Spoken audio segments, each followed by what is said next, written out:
Sarah Milton arrived in the small town of Riverstone, Mississippi, driven by her determination to document and investigate the local legends that had endured for generations. The town sat low along the riverbanks, its wooden houses weathered by humidity and time, and its streets often filled with the scent of damp earth and the rustle of Spanish moss.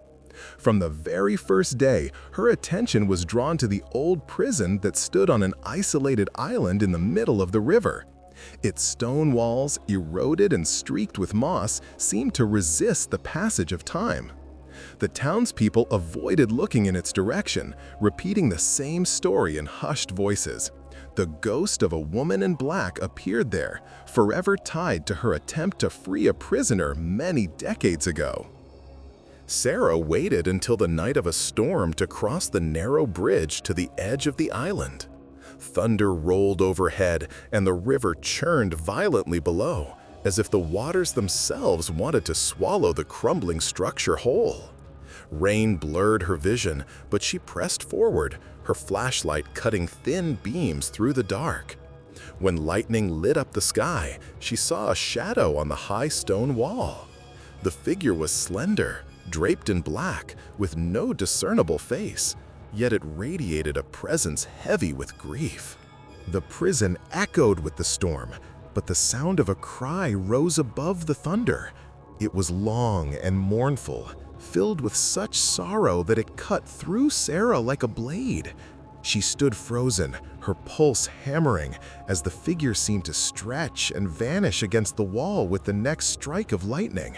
For a moment, the island grew silent, the storm muffled, as though nature itself paused to listen. Sarah fled back across the bridge, her shoes slipping on wet planks, the image of that shadow still burning in her mind. By morning, the storm had passed, leaving the streets littered with branches and debris. Yet, the town awoke to far graver news. The old warehouse near the river had collapsed during the night, crushing the workers who had been sheltering inside from the storm. The tragedy sent a wave of grief through Riverstone, and whispers quickly returned to the Lady in Black. The locals claimed the ghost was not merely a spirit trapped by the past, but a warning, her presence preceding misfortune and disaster. Standing on the edge of town, Sarah felt the weight of the story settle over her. She realized that in Riverstone, legends were not told for entertainment. They were woven into the fabric of survival, their warnings carried forward by every storm, every shadow, and every cry that pierced the night. The harbor of Riverstone stretched along the murky bend of the Mississippi, where barges, fishing boats, and abandoned vessels shared the same restless waters. At the far end of the pier stood an old warship, decommissioned years ago and turned into a modest museum.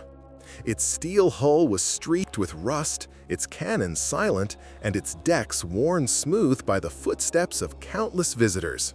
To the townspeople, it was not merely a relic of history, but the heart of a legend that whispered through generations. Old men sitting by the docks spoke of stormy nights when footsteps echoed across the empty decks and ghostly voices drifted from the lower corridors. They said the ship had never truly retired, and its guardians still patrolled, unseen yet never absent. Sarah arrived as heavy rain lashed against the waterfront, and the river swelled with the storm. The ship loomed against the dark horizon like a sentinel, its silhouette marked by jagged lines of lightning. She climbed the slippery gangway, her hand gripping the cold railing as the river churned beneath her. The air on deck was thick with the sharp scent of wet iron and stagnant water, and every gust of wind carried the groan of the vessel's aging frame. As Sarah stepped onto the deck, the storm seemed to grow heavier, each raindrop striking the steel surface like the beat of a drum. From the depths of the ship, down the shadowed corridors, came a low hum.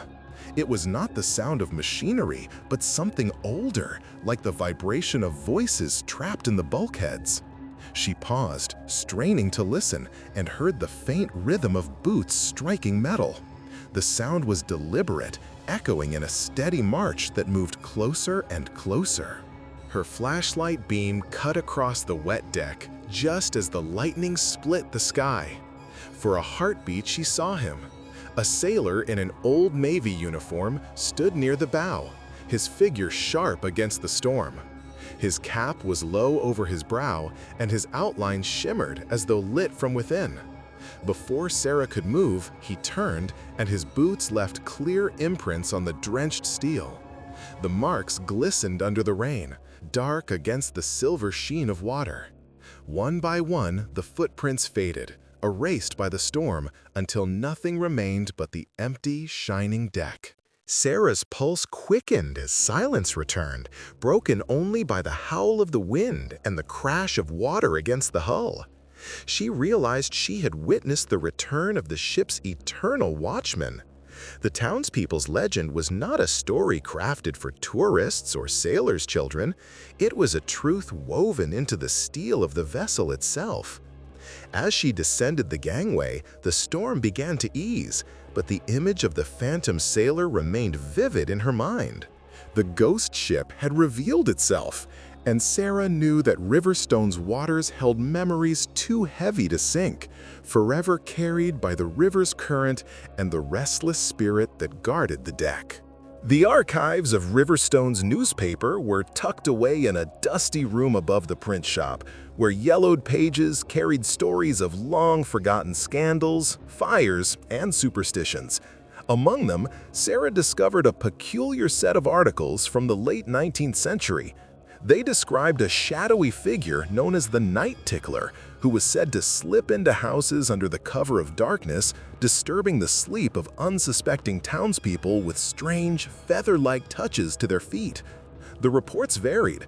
Some spoke of a cloaked intruder, others of a pale phantom, and a few dismissed it as nothing more than mass hysteria. The tales, however, carried a consistent undercurrent of unease. Even laughter, when paired with fear, could unsettle an entire community. Sarah read the accounts with a skeptical smile. They seemed absurd, the kind of folklore that grew from boredom and restless nights. Yet curiosity drew her deeper into the details. Families in Riverstone's outskirts had once fled their homes, unwilling to sleep where the phantom might appear. Police patrols had been ordered, but no culprit was ever caught. The case faded into obscurity, leaving behind only whispers and these fragile newspaper clippings. Later that evening, Sarah checked into a roadside motel on the edge of town. It was a squat, one-story building with peeling paint and humming neon that flickered against the wet pavement. Inside her room, the air smelled faintly of old wood and detergent. She placed the folded articles on the nightstand, convinced the legend was nothing more than a quaint diversion from her larger investigation. The rain eased as the night deepened. Sarah drifted into sleep to the sound of tires splashing on the nearby highway. Hours later, a subtle sensation stirred her awake. At first, it felt like the brushing of a sheet against her ankle, but soon it grew unmistakable. Light, deliberate touches along her feet, almost playful in their persistence. Her breath caught as the weightless tickling continued, sliding across her skin with unnerving precision. Then came the sound, a faint, stifled laugh, low and quick, echoing through the room, as if it seeped from the corners of the walls themselves.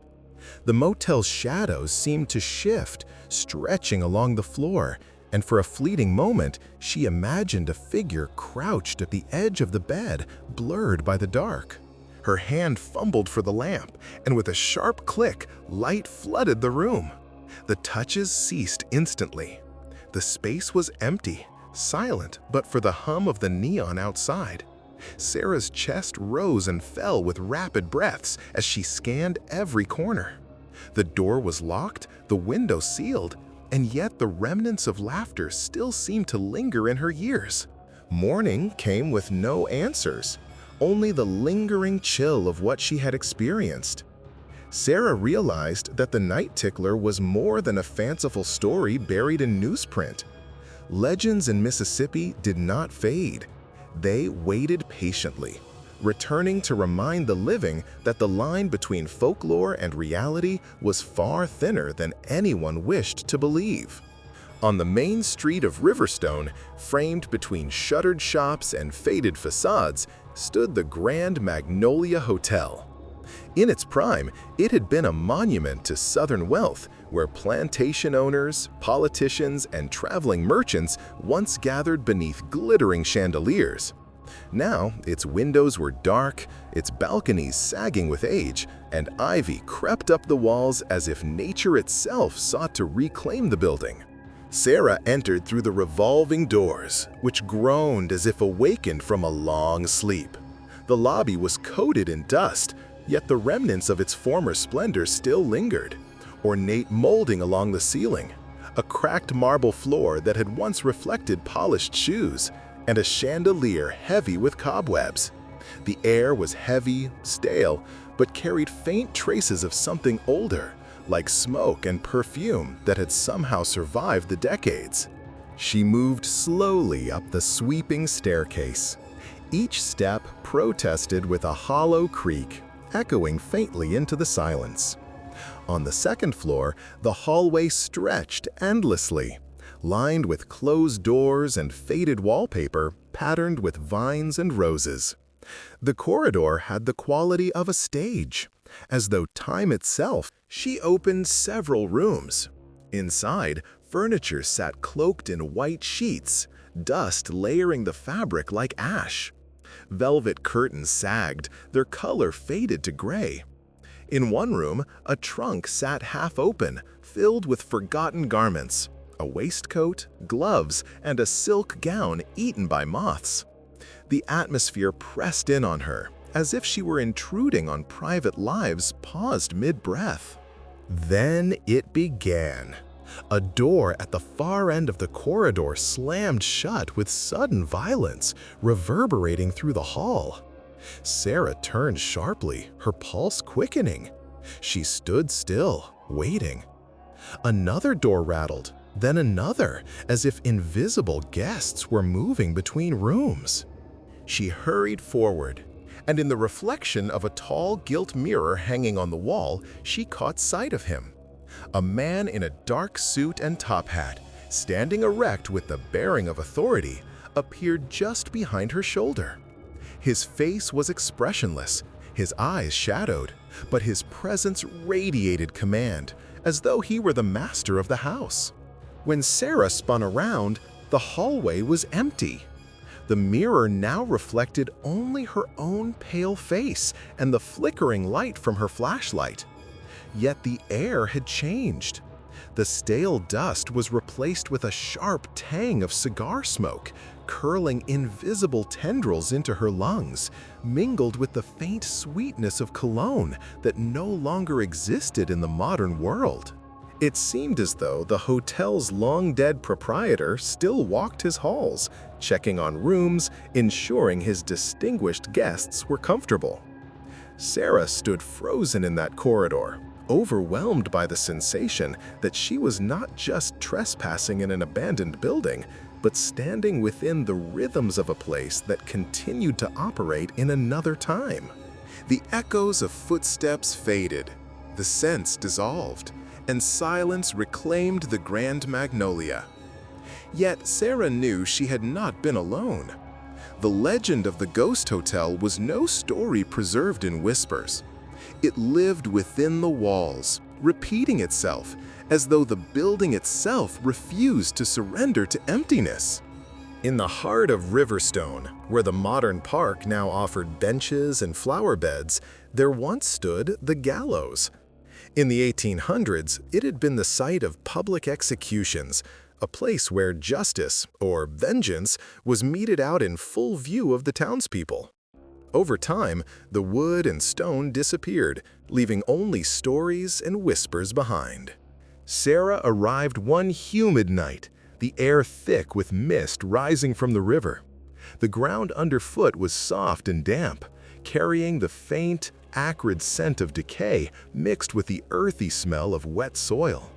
Silence hung heavily, broken only by the distant rustle of leaves and the occasional splash from the riverbank. She walked along the old clearing, her flashlight cutting narrow swaths of light through the darkness. Then she noticed them. Pairs of glowing red eyes flickering from the shadows of overgrown bushes. A low, guttural growl rolled through the air, vibrating through her chest, and she instinctively froze. Shapes began to emerge, massive, black forms moving with unnatural speed, their bodies shifting between visibility and darkness as if they existed only partially in the real world. The hounds circled her, silent except for their menacing growls. Their eyes glowed like embers, and when they vanished into the fog, the air was left scorched with the metallic tang of sulfur. Sarah sensed that the legend had not been lying. These were the spectral guardians of the wrongly executed, returning to patrol the ground where so many had met death. She lingered only a moment longer before retreating, each step backward heavy with fear, until the hounds faded entirely, leaving the park in stillness once more. The following day, news rippled through Riverstone.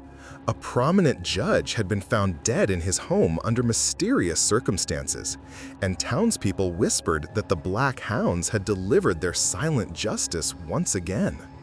The legend had warned, and the warning had been heeded in the most chilling of ways. In the 1960s, Riverstone had been gripped by a chilling wave of murders that remained unsolved for decades. Entire families were wiped out, and the town carried the heavy weight of fear and suspicion long after the events had passed. Sarah ventured into one of the oldest houses tied to these crimes, a decaying structure where paint peeled from the walls and the floors sagged under the weight of years. As she stepped inside, the house seemed to exhale, a cold draft slipping through broken windows and gaps in the doors. Every floorboard groaned beneath her weight, and the whisper of the wind sounded eerily like voices murmuring secrets long forgotten. Shadows stretched unnaturally along the walls, twisting and folding in corners that should have been empty. Sarah paused before a cracked mirror, and for a brief moment she saw the face of a woman frozen in a silent scream reflected back at her. The image disappeared as quickly as it had appeared, leaving only the faint metallic scent of blood lingering in the air.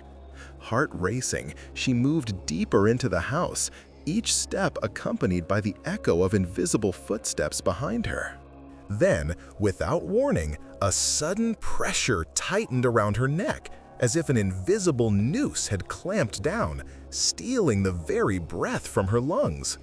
She struggled, gasping for air, feeling the raw, malevolent force pressing in from all sides. The house itself seemed alive with hatred, its walls resonating with the anger and malice of the unseen entity that had once claimed the lives of the family. When she finally staggered out into the night air, the house fell silent once more. Outside, the town lay shrouded in mist, and Sarah realized that the darkness that had taken root in Riverstone so long ago had never truly left. The killer's trail was not a line of evidence to follow, but a lingering shadow, a presence that haunted every creaking floorboard and every whispered wind through the trees. On the outskirts of Riverstone, an ancient oak tree loomed over the landscape, its gnarled branches stretching like twisted fingers toward the sky. In the 17th century, it had served as the grim site of public executions, and the memory of those events clung to the ground like a thick, invisible fog. Locals whispered that on certain nights, a woman in a long, flowing dress could be seen wandering near the tree, her presence a silent echo of cruelty long past. Sarah arrived at the site at sunset, the sky burning in shades of crimson and amber, casting long shadows that seemed to breathe with the land. The air was unnaturally still, the usual rustle of leaves stilled as if the forest itself were holding its breath. From the corner of her eye, she noticed a figure emerge from the shadows. The woman's face was etched with sorrow, her eyes heavy with centuries of grief and regret. Her movements were deliberate and slow, each step leaving no imprint on the soft grass beneath her feet, as though she were gliding above the earth rather than walking upon it. The wind carried faint echoes of sobs and whispered warnings, blending with the distant calling of crows perched on the twisted branches. Sarah felt a chill creep up her spine, the oppressive weight of history pressing against her. The woman lingered near the base of the oak, her gaze fixed on some unseen point in the past. Around her, the shadows deepened, stretching unnaturally, and the world seemed to fold inward, blurring the boundary between the living and the spectral. Sarah realized that the legend was not merely a story for children. It was a testament to the lingering presence of human cruelty, a reminder that the injustices of the past could never truly be erased. The woman lingered near the base of the oak, her gaze fixed on some unseen point in the past. Around her, the shadows deepened, stretching unnaturally, and the world seemed to fold inward, blurring the boundary between the living and the spectral. Sarah realized that the legend was not merely a story for children. It was a testament to the lingering presence of human cruelty, a reminder that the injustices of the past could never truly be erased. Sarah arrived at the site at sunset, the sky burning in shades of crimson and amber, casting long shadows that seemed to breathe with the land. The air was unnaturally still, the usual rustle of leaves stilled as if the forest itself were holding its breath. From the corner of her eye, she noticed a figure emerge from the shadows. The woman's face was etched with sorrow, her eyes heavy with centuries of grief and regret. Her movements were deliberate and slow, each step leaving no imprint on the soft grass beneath her feet, as though she were gliding above the earth rather than walking upon it. The wind carried faint echoes of sobs and whispered warnings, blending with the distant cawing of crows perched on the twisted branches. Sarah felt a chill creep up her spine, the oppressive weight of history pressing against her. The woman lingered near the base of the oak, her gaze fixed on some unseen point in the past. Around her, the shadows deepened, stretching unnaturally, and the world seemed to fold inward, blurring the boundary between the living and the spectral. Sarah realized that the legend was not merely a story for children. It was a testament to the lingering presence of human cruelty, a reminder that the injustices of the past could never truly be erased. As twilight surrendered to night, the figure slowly faded back into the darkness, leaving only the whisper of fabric brushing against the grass and the heavy silence of the old oak. The memory of the woman, of the punishments carried out centuries ago, remained etched in Sarah's mind, a haunting reminder that the shadows of history never truly vanish. In the quiet library of Riverstone, long rows of aged books held secrets of the town's past. Among the shelves lingered the legend of a respected doctor who had been murdered decades earlier, caught in a scandal that had shaken the community.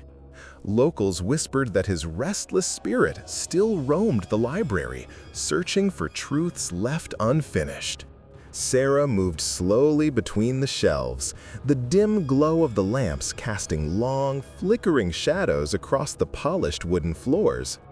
Each step echoed softly, yet it felt as if the walls themselves were holding their breath. At the far end of the hall, she noticed a figure standing motionless. shrouded in a long, dark coat, its outline barely distinguishable in the low light. Approaching cautiously, Sarah saw that the figure seemed to drift rather than walk, passing through rows of books as though the air itself bent around him. On one of the reading tables lay a book open, a page marked by a handwritten note in a careful, precise hand. The words were faded, yet unmistakably his, a fragment of unfinished research or a plea for justice long delayed. A cold draft swept through the library, rustling the pages and sending a shiver down Sarah's spine. She could feel the weight of decades of injustice pressing down, the memory of a life ended abruptly yet lingering, refusing to be forgotten. Every shadow, every whisper of movement reminded her that the town itself held on to those who had suffered unfairly, and that some spirits never truly left, existing instead as silent witnesses to the past. On the outskirts of Riverstone stood an abandoned women's dormitory, a relic of the early 20th century. Locals whispered that at night the halls came alive with the chilling screams of a woman who had died there under tragic circumstances. The building, long empty, seemed to pulse with a memory of sorrow that refused to fade. Sarah climbed the creaking staircase, each step